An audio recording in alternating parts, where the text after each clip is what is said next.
C'est un supermarché qui existe depuis 1978 à la Jarry, qui a été situé à 400 mètres d'ici et qu'on a délocalisé en octobre 2018. Donc ça fait 3 ans et demi que nous sommes sur ce site. Donc c'est effectivement une construction et c'est dans ce cadre qu'il a fallu choisir le système froid idéal. Alors historiquement sur l'ancien magasin, nous étions sur un froid à gaz type 404.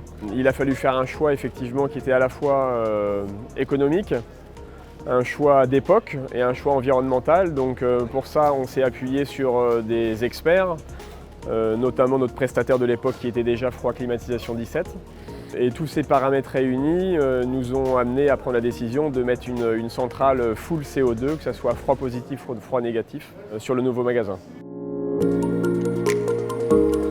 Les principaux avantages des centrales au CO2 par rapport aux solutions précédentes, c'est tout d'abord le côté vertueux, parce qu'il y a un impact environnemental nul, et également par le gain énergétique, parce que c'est vrai que c'est des centrales qui sont énergétiquement plus intéressantes que des anciennes centrales qui fonctionnaient sur des fluides HFC type R404A qui ont un moins bon rendement annuel.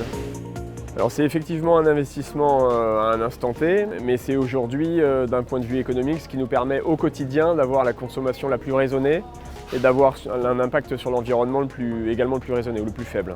C'est un vrai changement, c'est une vraie réussite. Je le dirais de manière très simple, c'est qu'on n'a rien à faire. Donc en tant qu'usager, c'est très confortable. C'est-à-dire que la centrale est une centrale autonome. On a peu ou pas de contrôles environnementaux puisqu'on est sur un gaz neutre tel que le CO2.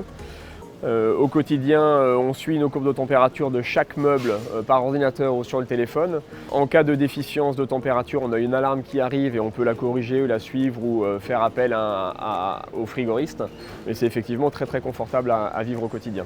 On est à 180 kW sur l'étage positif et on est à 28 kW sur l'étage négatif.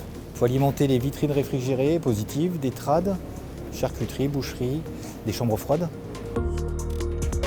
On équipe ces chambres froides de détection autonome en fait, de niveau de CO2, de façon à ce qu'on s'assure qu'il n'y ait aucune fuite de CO2 et que le personnel puisse intervenir en toute sécurité.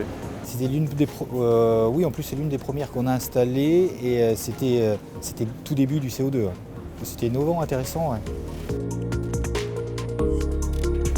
C'est également un vrai succès. On est aujourd'hui sur une consommation qui est équivalente à des magasins de 3000 m² qui fonctionnaient au 404. Donc on a un besoin électrique qui est quand même très raisonnable.